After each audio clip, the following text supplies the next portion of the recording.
Welcome to prince short house students. आज हमारी exercise number 13 progressive अप्रैल 2021 जो ऑलरेडी हमारी YouTube channel Prince short house पे डल चुकी है।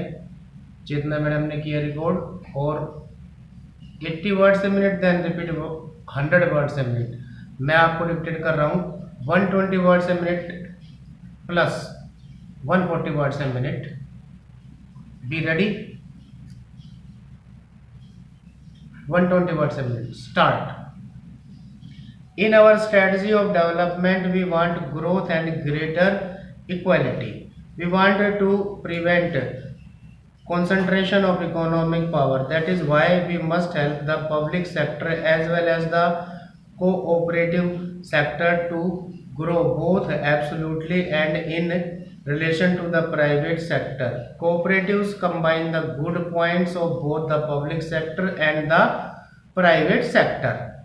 They give a voice and sense of participation to the ordinary man. They are based on voluntary union and democratic control. At the same time, they can take full advantage of modern large-scale management. If I say so, the cooperative way is a civilized way of working, providing as it does means of diminishing large-scale ownership by individuals and groups, but without sacrificing the advantages of big units essential for the application of modern science and technology. The cooperative thus bridges the gap between the small unit and technology. Dream cannot become realities unless there are material factors by which we can implement them. It is only through science and technology that we can supply these material conditions. Even the so-called advanced countries assign a major role to cooperatives. Therefore, I felt they fulfill a more extensive economic function than we are normally aware of.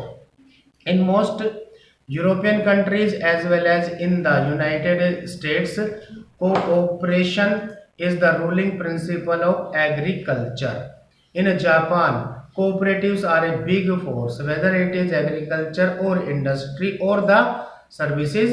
Cooperatives have made a spectacular progress since 1950-51 when we took up planning. I find that the total agricultural credit dispensed by cooperatives was only rupees 300 million in that year, while last year the figure rose to rupees 3,450 million. Over the same period, the working capital of all cooperatives has grown nearly 9 times. I am particularly impressed by the great strides made by this movement in agricultural processing and marketing sectors. Cooperation is an ideal instrument for rural development. In the government of India, cooperation is a part of the same ministry which looks after agriculture, community development and food. But cooperation has a vital a role in urban areas as in rural areas. All over the world, urbanization has led to the erosion of people's ability to live a well-adjusted corporate life. People might reside together in cities, but they are isolated and lonely and do not seem to live together. Our cooperators should devote more attention to the consumer movement. The utility of consumer cooperatives is not limited to the fight against rising prices. We have another fight, hardly less important, which is that of quality. Cooperatives can ensure quality in what is produced much better than private trade can. We need much greater participation by cooperatives in banking.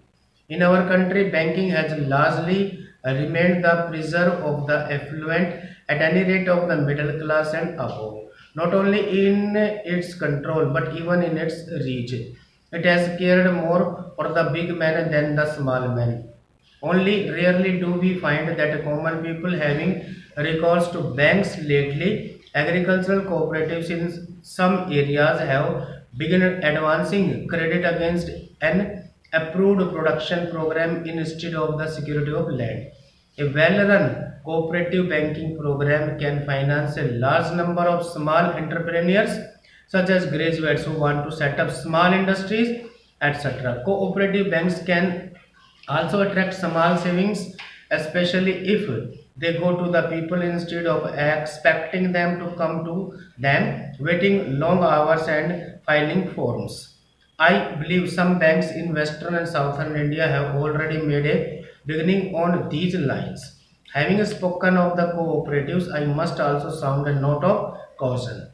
Not all that we hear about the actual working of cooperatives flattering. There is the large belief which I mentioned that the cooperatives help the big people rather than the small people, such as state of affairs would defeat the very purpose of the cooperative movement. Secondly, our cooperatives seem to have become far too dependent on financial aid from the government. This is a negation on the basis of cooperation, which is self-help and self-reliance.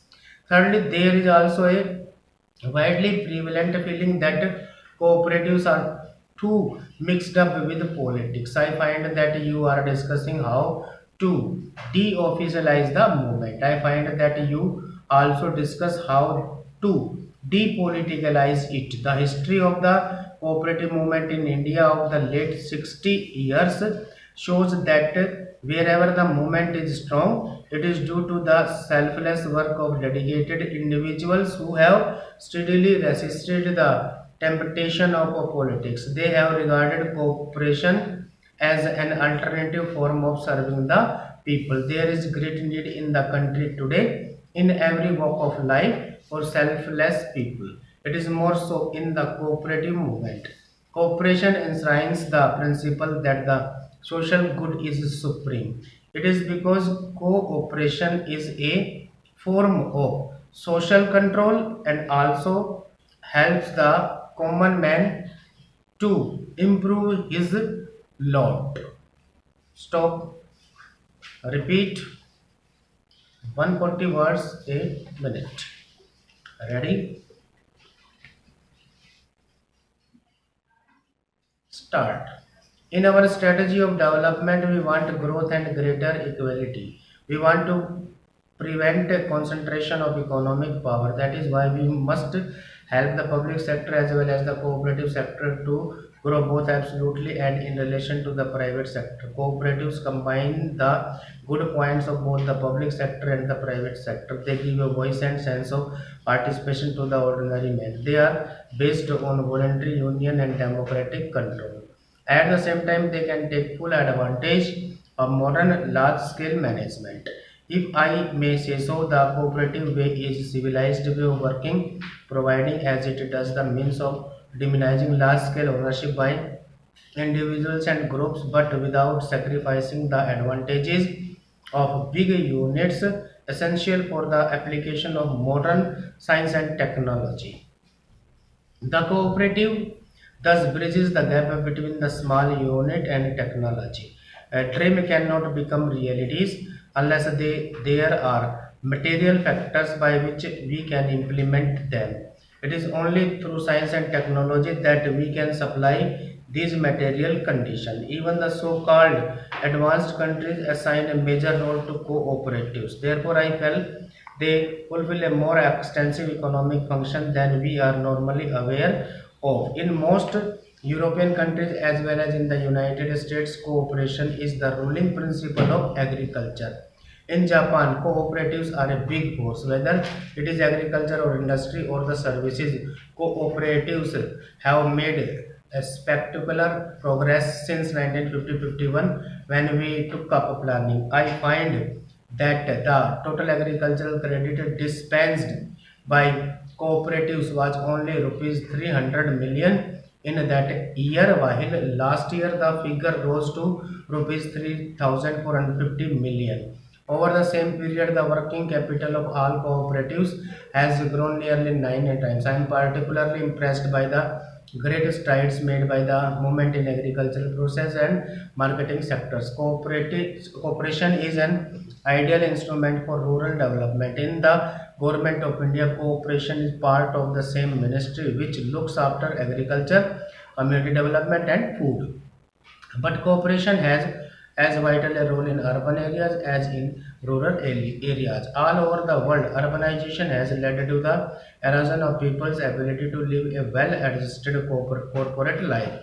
People might reside together in cities, but they are isolated and lonely and do not seem to live together. Our cooperators should devote more attention to the consumer movement. The utility of consumer cooperatives is not limited to the fight against rising prices. We have another fight hardly less important, which is that of quality. Cooperatives can ensure quality in what is produced much better than private trade can. We need much greater participation by cooperatives in banking in our country. Banking has largely remained the preserve of the affluent at any rate of the middle class and above, not only in its control but even in its reach. It has cared more for the big men than the small men. Only rarely do we find that common people having recourse to banks. Lately, agricultural cooperatives in most areas have begun advancing credit against an approved production program instead of the security of land. A well-run cooperative banking program can finance a large number of small entrepreneurs such as graduates who want to set up small industries, etc. Cooperative banks can also attract small savings, especially if they go to the people instead of expecting them to come to them, waiting long hours and filing forms. I believe some banks in western and southern India have already made a beginning on these lines. Having spoken of the cooperatives, I must also sound a note of caution. Not all that we hear about the actual working of cooperatives flattering. There is the general belief which I mentioned that the cooperatives help the bigger people rather than the small people. Such a state of affairs would defeat the very purpose of the cooperative movement. Secondly, our cooperatives seem to have become far too dependent on financial aid from the government. This is a negation on the basis of cooperation, which is self-help and self-reliance. Thirdly, there is also a widely prevalent feeling that cooperatives are too mixed up with politics. I find that you are discussing how to deofficialize the movement. I find that you also discuss how to